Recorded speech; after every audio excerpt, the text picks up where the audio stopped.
Hey, I'm E.B. Moss, Head of Content Strategy at Media Village, and I'm walking down the aisle with three women here today for episode 37 of Insider InSites.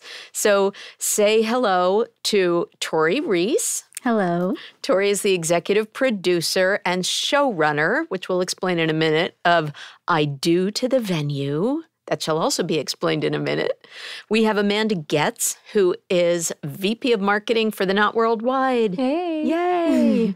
And Nicole Vellucci, who is my favorite store's VP of Shopping Services. She's at Bloomingdale's. Hi. Hello. I'm going to get some shopping services from you, I think, Nicole. Definitely. Okay, Happy good. to help. Good. Now I know people in high places.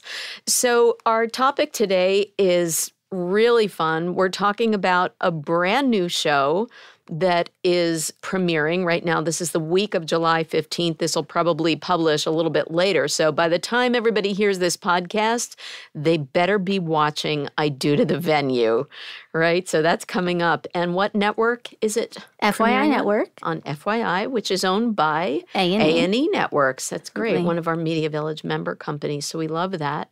Tori, you built this baby, so we're going to try to really understand how you developed this concept and what it means to brands like The Knot and Bloomingdale's. Well, you guys are happy to be a part of this, I bet. Absolutely. Thrilled. Yeah. Cool. All right, so let's get some insights. Ready for some insights from those inside the media, marketing, and advertising industry? Welcome to Insider InSites from Media Village. That's your home for content from digital experts and ad tech providers to CMOs and CROs. I'm E.B. Moss, managing editor of Media Village. Let's get some insights. So we're here talking about I Do to the Venue. And I do want to know, what the heck is I Do to the Venue? So I'm going to toss to the woman who basically pulled it together. You, Victoria Riess, Tori, are executive producer and showrunner of this show. So you've been doing this for like a decade, and we'll talk about our backgrounds, our common ground in a second. But let's tell everybody what I Do to the Venue is and why it's different from any other show out there right now. Sure. I Do to the Venue is a brand new television show premiering July 18th at 8 p.m. on FYI Network. Good plug. Full plug. It's so funny you mentioned it as a baby because I have felt like it's my second baby. I have a 50-month-old at home, and I Do to the Venue has had a longer gestation period than that child. So I came up with the show idea when I was helping my sister plan her wedding, and I was at the time working on a very popular hunting show, House Hunters International. And while I was watching my sister and her fiance weigh the different venue options, it's like, oh my gosh, I saw the decision scene before my very eyes happening. So I have a wonderful producing partner who's been incredibly encouraging of me. And I came to him with the idea. His name is Damon Gambudo. And he said, write it up, which is what he always says. And it follows a couple as they go on a wedding venue journey. You meet them, learn their love story, watch them as they tour 3 wedding venues, and ultimately make a big decision where they're going to get married. The thing that makes this show different is that everyone's familiar with branded content. This show is different because we reached out to the brands first and got them involved in the story from jump. Is that where these two women come in? Absolutely. All right. Yeah. Tell us about the new model. Okay. Damon then enlisted the help of Todd Berger and Andy Marks, who have long histories in branded content, and working with FYI Network, which is a network very receptive to brand-integrated content. And when Damon came to me and said, let's talk about working with brands, I was honestly very concerned. Right. What's this going to do to my creative process and all that kind of thing? Okay. 100%. As a storyteller, you always want to be telling the most authentic stories you can. I love working in lifestyle because you get to take things that are real to people, like food, buying your first home, making dinner, looking at wedding venues, and you get to turn them into entertainment. And the thought of incorporating brands made me feel like I was worried about that we were going to get stripped from our ability to tell the story authentically, completely differently. Oftentimes when you think of brand integrated content, you think of being force-fed the brands. Mm-hmm. What we really aim to do, and what I aim to do as the storyteller here, is make sure that the brands enhance the story and further the story. And by targeting brands that make sense in this wedding space, and by including them in the storytelling process from the very beginning, we were actually able to create brands that became intrinsic to the story rather than additional or force-fed. So, Amanda, tell me what happened when you heard about this show called I Do to the Venue and somebody knocked on your door and said, have we got a show for you? Yeah. What happened? Well, we heard from Tori, Any Day Collective, and we first heard about the concept of the show. We're like, this makes so much sense for us because this is what we do on a day-to-day basis. At the Knot, we're constantly helping couples make these big decisions. And so it is that organic representation of a brand that can still tell that story and be authentic to the couples and what their needs are. So it was an opportunity for us. As a marketer, every day I'm thinking about millennials, Gen Zers. They can call out an ad. They know when you're trying to advertise to them, right? So this was a really authentic way for us to talk about things like our app or even our executive editor, Lauren Kay, being the host of the show. Yeah, that's cool. Exactly. That's something that she does on a day-to-day basis. She's constantly writing content for our app, for our site, helping couples make these decisions. So it was a really authentic way for us to promote some things that we are trying to promote, but kind of stay true to that storytelling element that Tori was talking about. So I don't understand. So they came to you and they said, we have this show. What did they want the Knot? And then I'll ask Nicole, what did they want Bloomingdale's to do? What's the offer and what's your opportunity? Well, with the Knot, it's really interesting because we are the leading go-to wedding planning resource across the globe now with our merger with Wedding Wire. And so it was a real in-kind partnership, really, because we gave access to over, 1 million couples for casting. We helped find Maria and Trey. Oh. We have access to all of these venues. We know the ins and outs of the venues. And then with our expertise in Lauren Kay as the host of the show, really helping to make sure that we're steering these couples and helping to make sure that they can make the decisions. They have all the information they need. So basically, Tori, you had this idea for a show. And you were having trouble. You were birthing this baby and you were trying to get the show made. And Andy and the other folks came up with this idea, let's pull in partners to facilitate the production of this show. So one was the Knot, and then Nicole, the other was Bloomingdale's. Mm-hmm. So how did they pitch you? How did they position it better than I did right now? What'd they say? It's funny. I think Amanda summed it up really well. We're looking for a way to reach couples in a natural and authentic way without feeling like we're buying up ad space. And here comes Andy pitching this show. And at first we thought, well, hold on, we're not TV producers, so I don't even know that we can pull this together. And as we went through the material and we got to know the team, I think that really did it for us.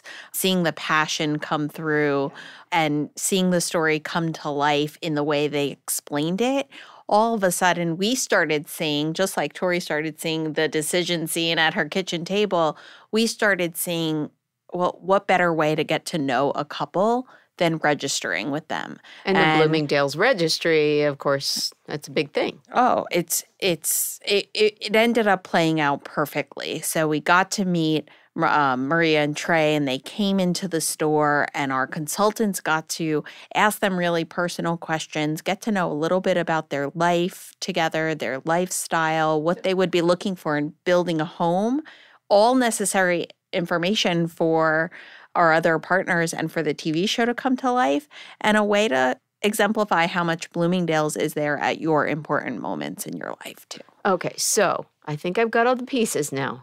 You have a brainstorm at the kitchen table. You help create this show concept as the showrunner. Mm-hmm. You have your partners all set.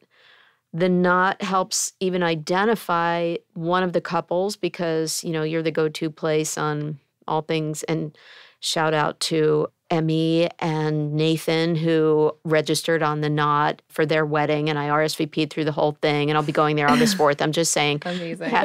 Congratulations.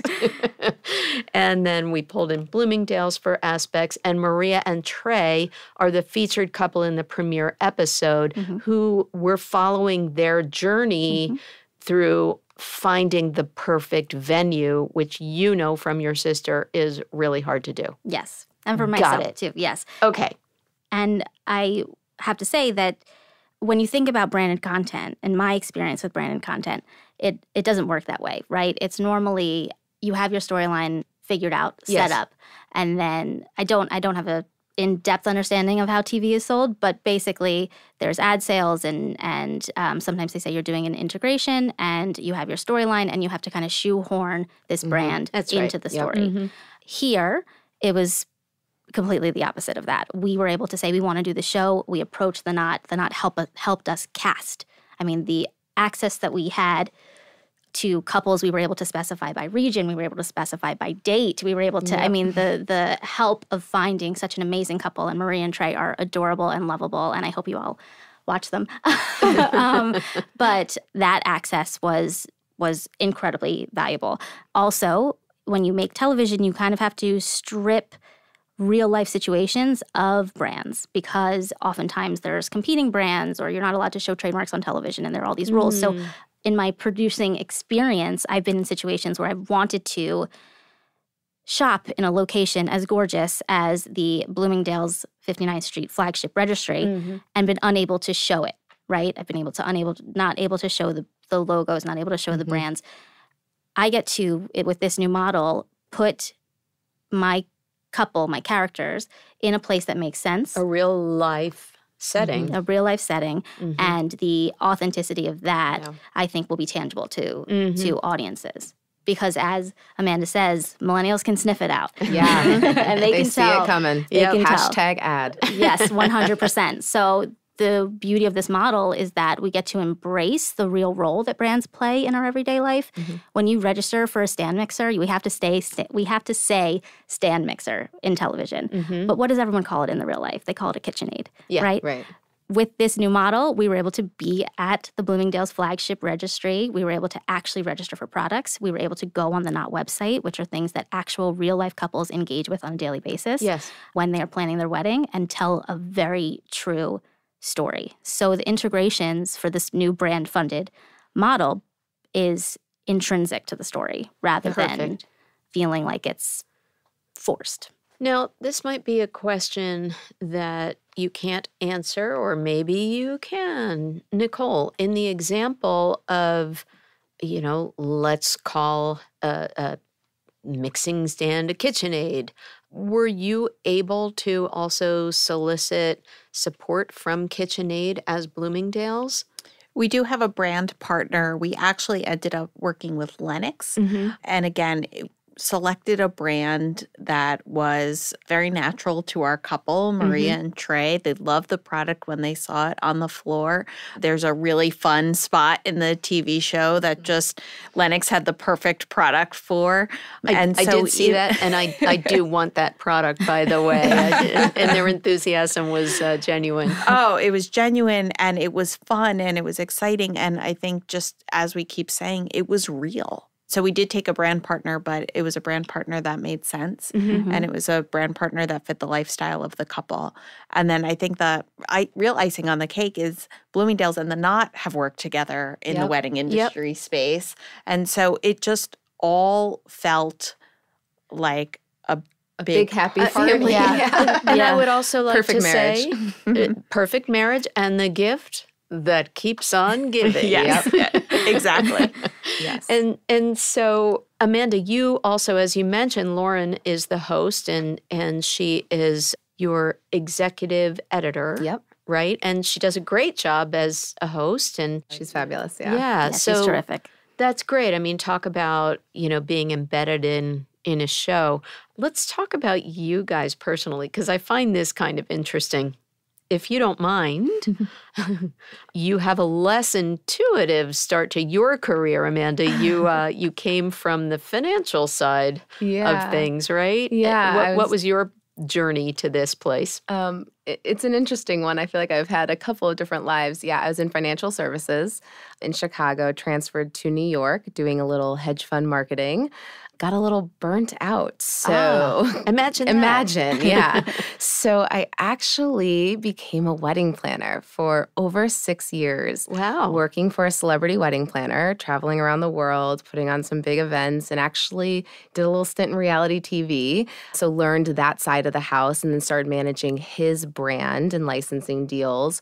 So really got back into marketing towards the end of that. And saw a couple of opportunities in the wedding space that needed to be solved. So I actually went and did my own tech startup for a while. To learn the space and be better at it? Yeah, and to learn how to build a company and build a product. I was really interested in the tech scene. It was back in 2012 when the tech scene in New York was really booming and starting. And so, did the accelerator thing, learned how to build, manage a backlog and work with product teams and all of that. And after about 18 months, I was pitching at a female pitch event, trying to raise capital. Didn't go so well. But Carly Roney, the founder of The Knot, was on the panel. And she brought me in the next day and asked if I wanted to come and lead go-to-market strategy at The Knot. And so I've been there now for 5 years, and I now lead all marketing for The Knot Worldwide. Yeah. Love Consumer side. Yeah. So, Media Village has a village called Women Advancing. So great embodiment, I think, for everybody at this table. So it makes me particularly happy to have an all-female cast today. And especially someone like a woman in tech. Yay. We need more of that. Yes. And the interesting thing also is that, Nicole, this has been like Bloomingdale's has been a career path for you. So you are really emblematic of climbing up that ladder. And I think you had a recent promotion too, right? I did. Well, I'm in my current role about 2 years. That's recent. This is my 15th year at Bloomingdale. Wow. Oh, my goodness. Yeah, congrats. And it's been a wonderful career for me. I started as one of the cosmetics managers at our 59th Street flagship store, and I've had a number of store roles. I was a regional merchandise manager. I was the general manager in our Soho store, and 2 years ago, took over shopping services, and it's just been a dream come true. Oh, good. This is, in a world where there's a lot of noise and a lot of clutter, services help differentiate us, and they keep stores relevant, and they tie the customer to what's happening online and how do you see it and experience it in store, or how do you see it in a store and experience it online.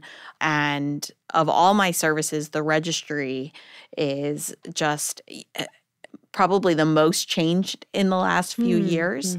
But again, the most emotional business that we have, because we get to be a part of couples' biggest moments in their life, one of their biggest moments in their lives. So this job has been, it's allowed me to be entrepreneurial. It's allowed me to really meet the needs of a changing client base. It's fun. And so in today's environment, obviously, you said that we don't make TV, and yet here you are now, you're in a television show thanks to the brains over here from Tori. And so is this something that you anticipate doing more of? And I want to know how you're going to leverage this show in today's challenging retail environment, and what other kinds of innovative content marketing you're doing. I think, yes, our first venture, and so far it's been it felt pretty natural as we got to play a role in the development and the production, as we got to work with these wonderful partners. Hopefully everyone will watch this week and feel the same way we do about this project. We'd love to do more because, again, the word authentic has come up several times. We really felt like this was a way to insert ourselves in a really natural way, and for people that watch it to see Bloomingdale's register that we are a part of the wedding industry in a big, cool way without it feeling forced. Right. And so we'd love to continue to do more projects like this. And then we've taken some of the content and we are going to post it on our site. we've had Maria and Trey curate a sample registry. So if you go on to the registry website on bloomingdales.com, you'll be able to click the banner and you'll be able to see some of the favorite items that they registered for, and you can add them to your registry or buy them yourself. That's where I get that Lennox. Yes, that is exactly where you get that Lennox. Okay. Great coupe champagne glass. Okay. That's one of my favorite things, actually, about this integration, too, is that people get to shop along and experience the brands with Maria and Trey, with our characters. So it's just another way to touch audiences at home and reach out to them on the couch and make television a more interactive experience, right? Which is so fun and just very cool. Always people would be like, "Oh, I can't wait until I could buy Carrie Bradshaw's skirt." And it's like, well, now you can get the same plates as you can get the same china pattern as Maria and Trey. I mean, that's very cool. So as I hate to qualify a showrunner as female, but there aren't enough, just like women in tech. So tell us about your path to this place, landing here, other than being at your sister's kitchen table and concepting a show. I know that we have some common ground. We do. Both having worked on some Food Network and HGTV shows back in the day. And you've always been on the production side. Yes. But tell me about your evolution and where you want to now take this kind of approach that you were resistant to and now you're embracing. Once the gears started turning about the potential for this type of integration and this type of partnership, it really feels like the sky is the limit. If you watch television or if you watch any content out there and you see all of the different ways that brands are stripped, and it ends up reminding you that you're watching something rather than just feeling immersed in it. When you say stripped, you mean stripped out or fuzzed over so that we can't see the brand. Brands are blurred, or the example that I always go back to is either the KitchenAid or if you watch any food type of. I do a lot of food competitions, so candy coated chocolates rather than M&Ms. Vanilla chocolate sandwich cookies rather than Oreos. Right? We've all seen it, and we live in a world where that's sort of the way brands work, and they get removed. When you think about it, once I started thinking about it, I was like, oh my God, this is the future, right? Like when you have this many partners coming together in a way that just makes so much more sense than it has in the past, and you still get to tell. I'm obviously most protective of the story. The most important thing to me is always, is this story going to feel authentic? And I feel like if you're watching the television show and you think, oh, that was paid for, then I have failed as a storyteller to the audiences, and I've also failed to the brands. And so I think that when you think about, we all got together, it just started to make so much sense. You think this is just the beginning, right?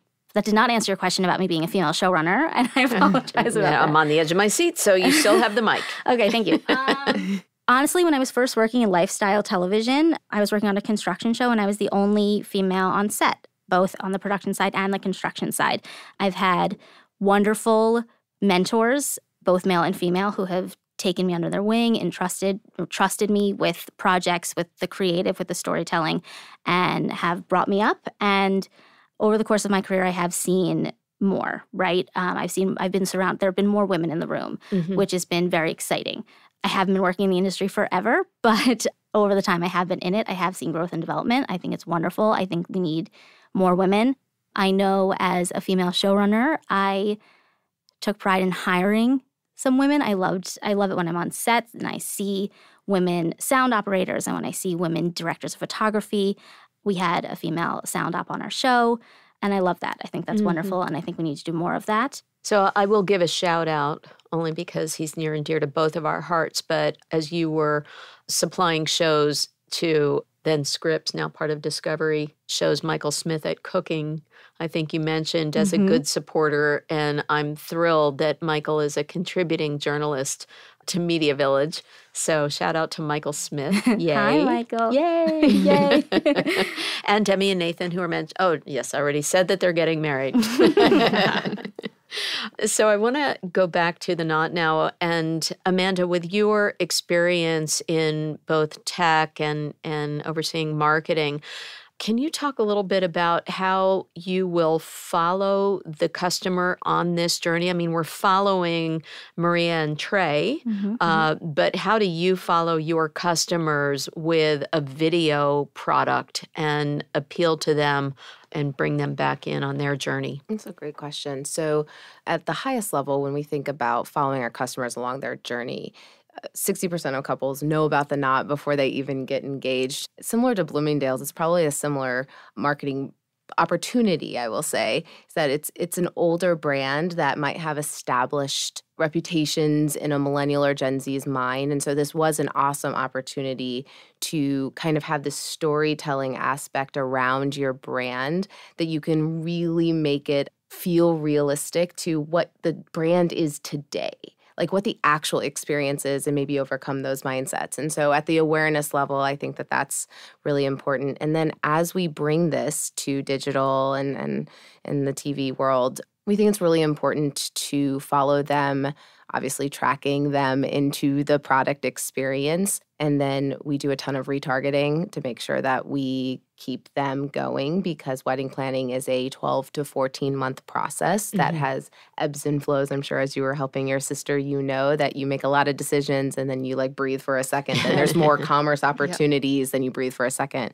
So we do a really great job of making sure that we have a lot of life cycle marketing, whether it's triggered emails, push notifications in the app based off of the behaviors we're seeing of the users. What content are they looking at? What actions are they taking down to? What checklist items they are checking off of their wedding checklist, so that way we can tailor the marketing messages to them. I mean, my like holy grail of marketing is how few of people will see a marketing message because it's so personalized to them. Right message, right user, right time, to me is the right thing. If you are sending a message to your entire user base, that is a horrible marketing message. So that's kind of how I feel. Good answer. So now, Nicole, with Bloomingdale's, obviously the registry is something that can be done online, not just in store, although who wouldn't want to just walk through the aisles and pick stuff? Boy, I fantasize about that. And, you know, competing with Amazon Prime Day aside, what kind of evolution have you seen in terms of Bloomingdale's marketing, both in the digital and the IRL world?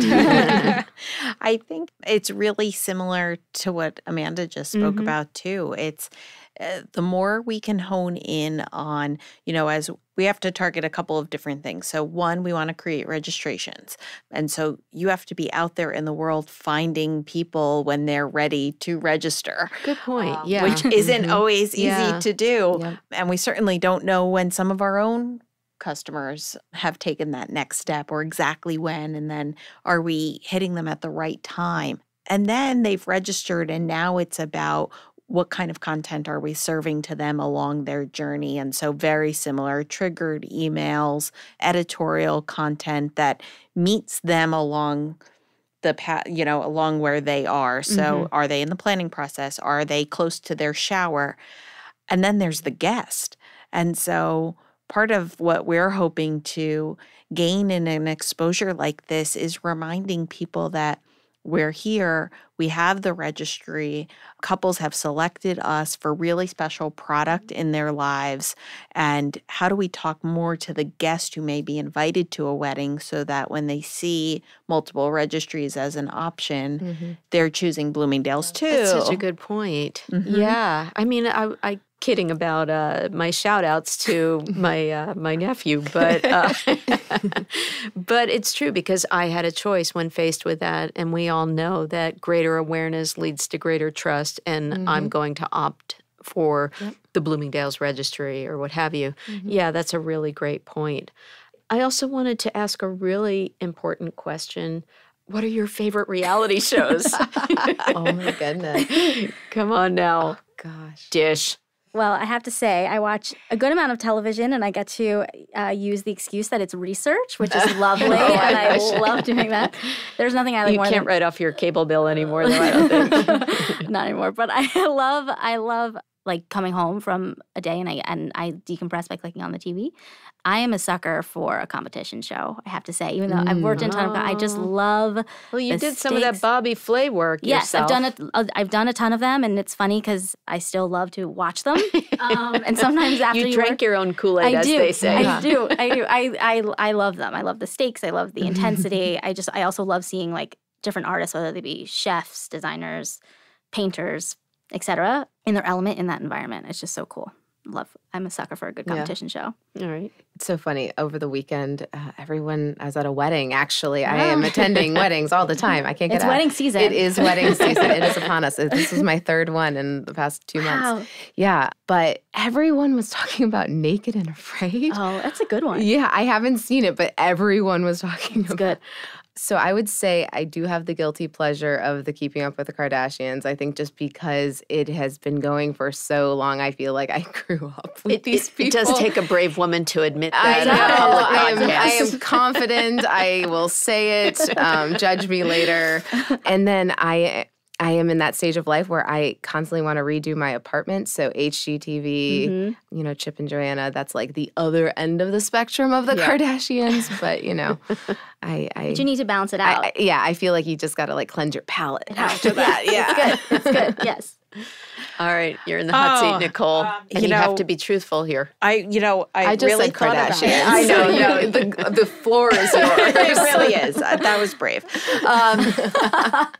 I've got to tell you, Shark Tank is really, I don't know if that actually classifies as TV. That's a good one. But I could watch it too real for, a little too real. I could watch it for hours. And I imagine being a shark. I imagine being one of the inventors.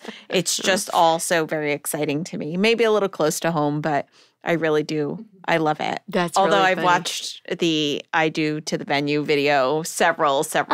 I can't stop. Too. Maria and Trey are so just like wonderful people, and you're so relating to them. Yes. And this is not a spoiler alert because I'm not saying which one, but they ultimately did pick the venue where I was a bridesmaid. Really? Yes, they did. Oh my God. Yes. So I was having like little fun flashbacks. Were you rooting for it as you watched? I was a little. Yes. that's Remembering too that funny. high-low dress I wore. What color? Pink. Oh, God. All right. Well, there's reality shows. There's the reality of brands making their way into content. I just want to clarify one thing. So it sounds like we've had a happy ending. Everybody walked down the aisle beautifully. But I do want to come back to how did you create that marriage between the brands and the content, the creative that didn't get in your way of being creative? Sure, certainly. So once we came up with the concept and started reaching out to the brands, this was when Andy and Todd and Damon really got to work targeting brands that make sense in this wedding space. We would have meetings where we would just pitch a concept. And this hasn't been done before with brands getting involved from the very, very beginning, before there's a concrete show, before there's anything there other than a sheet of paper and an idea. And so it is a testament to the brands, and I want to say thank you, because it's a testament to the brands, the trust that they put into the storytelling process and to us to believe that we could execute on making a television show with organic integrations and not having it feel like a NASCAR. I also feel like the brands were so smart in understanding that we did want it to not feel in your face and too forward. And It's so funny. I've watched the show like 3 times now. It makes me so happy to hear. And I literally couldn't tell you I saw the brands, but it felt so real to me. I would never have been like, if somebody asked me who paid to be in that show, I would never have ever been able to say any brand because when they're getting in them, like the Uber, for example, like we get in Ubers every day. Every day. And so seeing an Uber, exactly, especially in New York City, I am in an Uber all the time with my kids. You see that logo, and I agree with you to your point. If that had been stripped out, all of a sudden you're like reminded you're watching a show. Absolutely. And not immersed in Maria and Trey's story and relating to it on a very emotional level. You see the Uber logo, you're like, yeah, I see that every day. You can't walk down the street without seeing an Uber. And so like those kind of brand integrations, I feel like is what millennials and Gen Zers are really open to because we're not trying to hide it. And you don't feel like it's a NASCAR race. Exactly. And the brands were furthering the story. They weren't just tacked on top of the story. They're furthering it. Lauren's expertise, the couple sitting down using the Knot app and scrolling through the Knot app, is something that couples actually do. And Lauren taking them from venue to venue, adding on, trying to target the right venue for this couple when they are at a venue and they reach a standstill. Lauren's there to provide potential solutions for compromise, right? It's adding this expertise that's furthering their journey and not detracting. The same thing with the registry. The registry was not a scene shot at the registry. It was a place we watch Marie and Trey shop the registry as we learn about their love story. That's where we learn their whole background, how they met, how they fell in love, and start to learn the challenges that they're up against when finding the perfect venue. Obviously, couples don't always see eye to eye. So that's where we learn about the conflict of the couple, which is the big thing that the story hangs on. So I think that's one thing we did really successfully, is that the brands further the story rather than are just in, I don't know how to explain it. Yeah. I have to say, even along the planning process or after we did the initial shoot, Tori and the team would come back to Abby, my marketing manager, and I, and say, we're thinking about shooting this in 40 carats. And then we would be able to say, oh, well, we send couples to 40 carats all the time to make decisions. So yes, do that. It feels natural and it feels organic. And we didn't want to feel like any of Bloomingdale's part of this was forced or wouldn't be something that any one of our couples didn't actually go through. So how many episodes are in the can? One. Okay, so what happens after the launch next week? Hopefully a lot more, right? Yeah. We're excited to see how the show is received, go back to the brands and talk about making more of them.